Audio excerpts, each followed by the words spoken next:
Monsieur Canto, nous vous remercions d'avoir accepté de nous recevoir pour répondre à quelques questions concernant cette nouvelle plateforme proposée par l'ONICEP, dont l'appel est partenaire. Alors que cette nouvelle plateforme commence à se déployer dans un certain nombre d'établissements privés et publics, pouvez-vous nous expliquer les raisons qui ont conduit à élaborer cette nouvelle proposition? En 2018, la loi a attribué à l'ONICEP une nouvelle mission, et notamment une mission d'accompagnement à l'orientation des élèves et des équipes pédagogiques. Et à ce moment-là, l'ONICEP a dû faire le constat qu'elle disposait d'un nombre de sites numériques mis à disposition des élèves, des parents et des équipes qui étaient excessifs, qui étaient désordonnés et qui méritaient d'être totalement repensés. C'est donc cette volonté d'urbaniser notre écosystème numérique qui a amené l'ONICEP à proposer au ministère et au service du Premier ministre de produire un nouvel outil numérique destiné à être le socle d'une véritable politique d'accompagnement à l'orientation et par ailleurs à comprendre un portfolio de l'élève sur lequel je reviendrai. Cette plateforme Avenir, c'est une plateforme numérique qui est au service d'un accompagnement humain, à la fois accompagnement mené, fait, produit par les parents, mais aussi un accompagnement qui est celui des équipes pédagogiques et notamment des professeurs principaux. Sur cette plateforme, les parents n'ont pas de compte. Ils vont pouvoir se connecter, mais avec les comptes de leurs enfants, dans une posture qui est une posture d'accompagnement aux côtés de leurs enfants et non pas dans une posture de surplomb de la démarche de leurs enfants. Il s'agit d'un choix stratégique qui a été fait par l'ONICEP dès la naissance de ce projet et que nous assumons pleinement. On se connecte directement via un lien qui est accessible depuis le NT des élèves ou qui est accessible depuis le site onicep.fr. Et vous le voyez, j'arrive avec une mire. Je vais donc me connecter en tant qu'élève en utilisant les comptes de ma fille. Ma fille est scolarisée dans un établissement public ou privé sous contrat. Je vais donc utiliser les comptes EduConnect. Il est possible que vos enfants que vous n'ayez pas encore les comptes EduConnect de votre enfant. Pour ce faire, vous vous adressez au secrétariat de direction de votre établissement qui va, par la voie électronique, très certainement vous adresser ces comptes. Ceux que vous voyez apparaître sont ceux de mon enfant que j'ai obtenus en quelques secondes par l'intermédiaire d'un mail qui est passé par l'application numérique utilisée par l'établissement. Et une fois que j'ai renseigné ces comptes, je me connecte et j'arrive sur l'environnement de mon enfant. Donc voilà comment on se connecte à cette plateforme de la manière la plus simple qui soit. Et vous l'aurez compris, il n'y a pas de compte spécifique à la plateforme Avenir. C'est par l'intermédiaire des comptes EduConnect que vos enfants vont pouvoir se connecter à la plateforme Avenir.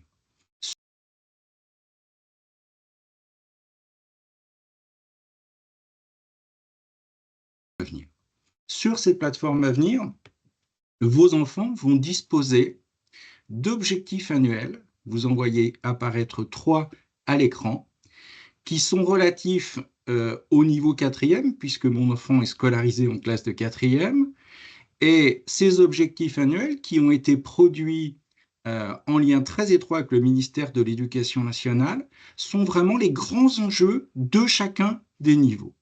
Lorsque l'on déplie ces objectifs, on trouve des sous-objectifs, et à l'intérieur de chacun de ces sous-objectifs, on va trouver des activités qui vont être proposées aux enfants, qui vont avoir pour ambition d'apporter aux enfants des informations extrêmement claires sur tel ou tel sujet.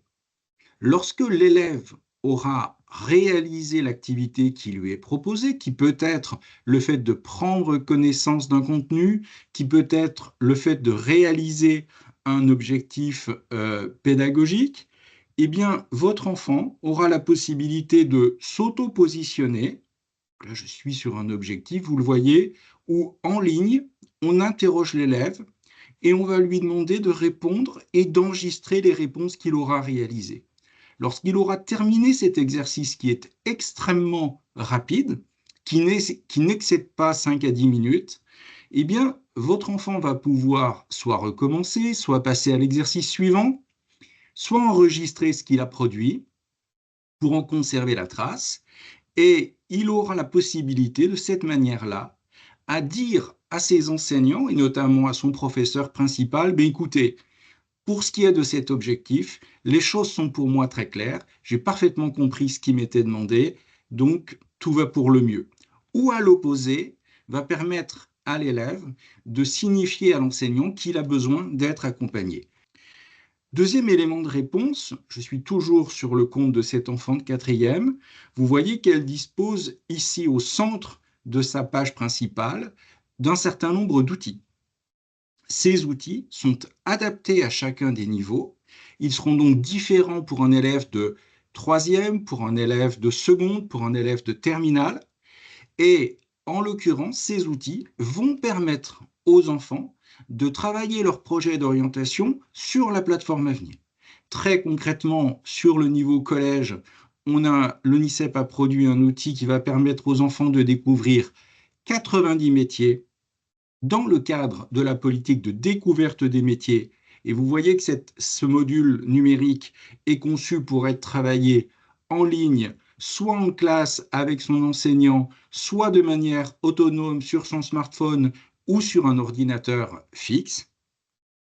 Et par ailleurs, j'ai pris l'exemple de ce module numérique, mais je vais vous présenter un second module, un second outil, qui lui va permettre à l'enfant de produire son CV, de produire sa lettre de motivation, par exemple pour réaliser la recherche de stage en classe de quatrième, en classe de troisième ou en classe de seconde. Deux outils sont destinés aux lycéens pour leur permettre, dès la classe de seconde, de se familiariser avec Parcoursup et de préparer l'accès à l'enseignement supérieur. Si d'autres enfants souhaitent quitter le lycée professionnel après un CAP ou un bac pro pour aller vers le monde du travail, ils disposeront d'outils qui leur permettront de rechercher des emplois à l'issue de leur formation professionnelle.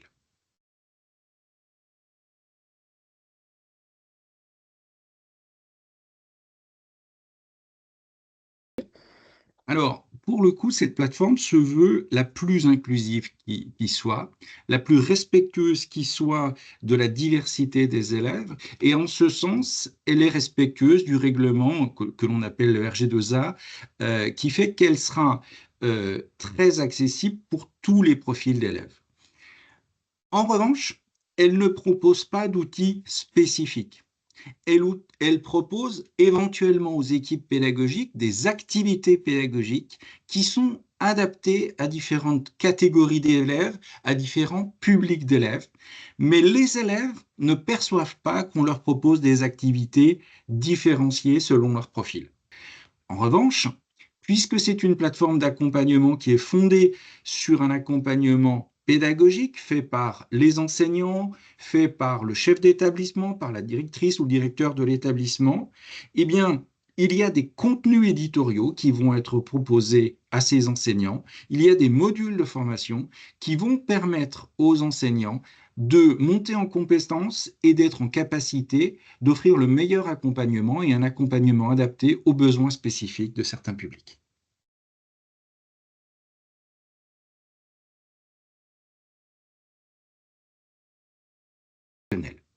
Je reviens sur la plateforme Avenir et je reviens plus particulièrement sur la rubrique Ce qui m'intéresse, qui est située ici en haut de la page de l'élève. Dans cette rubrique, l'élève va avoir la possibilité de se présenter, d'expliquer qui il est et de dire explicitement qu'il a tel ou tel centre d'intérêt. La plateforme va en garder trace dans un respect extrêmement strict de ces données. J'ai parlé précédemment du règlement RG2A, mais nous sommes évidemment soumis au RGPD de la manière la plus stricte qui soit, puisque nous nous adressons à des publics mineurs. Cet enfant va pouvoir donc dire qui il est. Cet enfant va pouvoir dire éventuellement qu'il a des loisirs, qu'il a des engagements.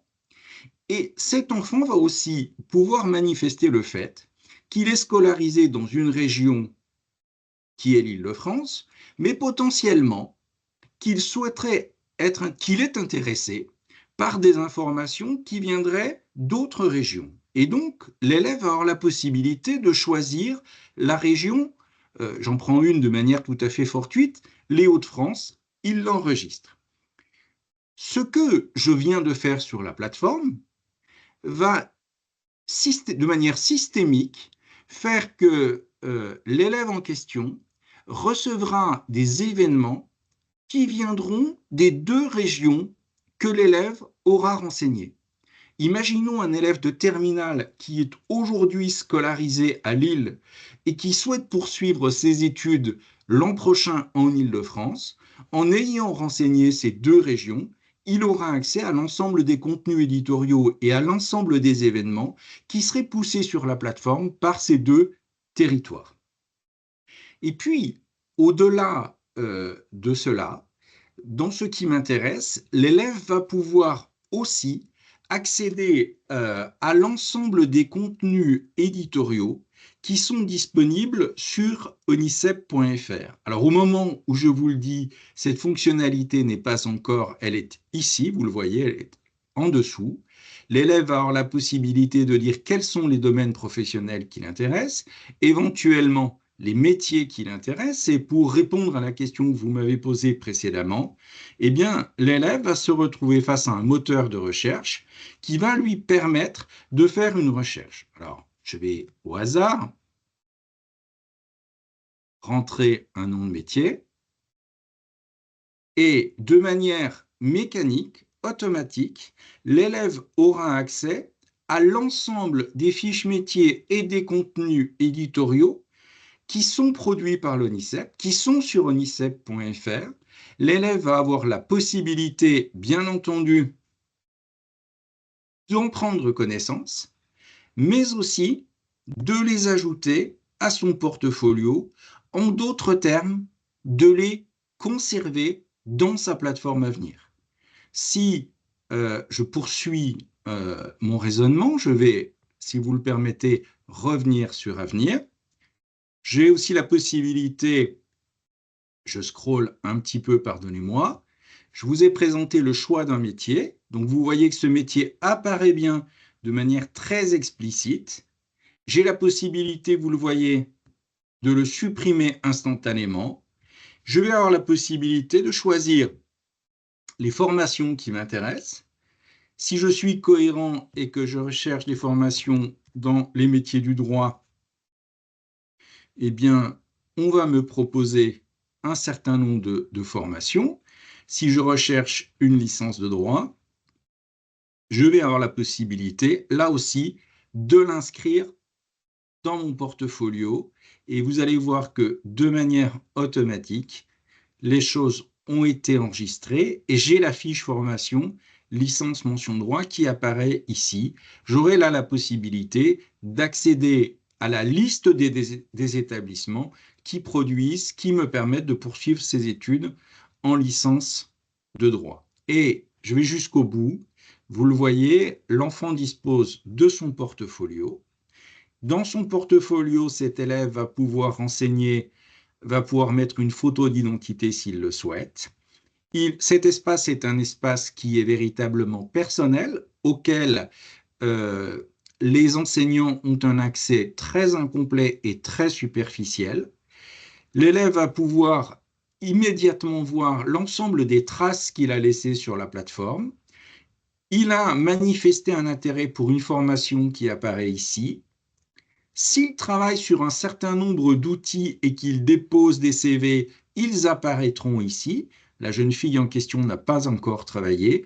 Et il va disposer ici, vous le voyez, d'un espace de stockage dans lequel il va pouvoir conserver CV, lettres de motivation, compte rendu d'entretien qu'il a réalisé en classe, qu'il a réalisé avec un professionnel, qu'il a réalisé en allant visiter une école et qu'il va pouvoir structurer comme il le souhaite. Cet espace de stockage qui constitue l'essentiel de son portfolio est un espace qu'il va conserver durant l'intégralité de sa scolarité, c'est-à-dire qu'il va pouvoir conserver de la 5e à la classe de terminale sans qu'en fin de chaque année, il n'y ait de reset, sans que l'ensemble de ces données ne soient effacées à la fin de chaque année. Ce qui signifie concrètement que lorsque votre enfant quittera le système scolaire pour accéder à l'enseignement supérieur, eh bien, il aura la possibilité de partir avec ces données et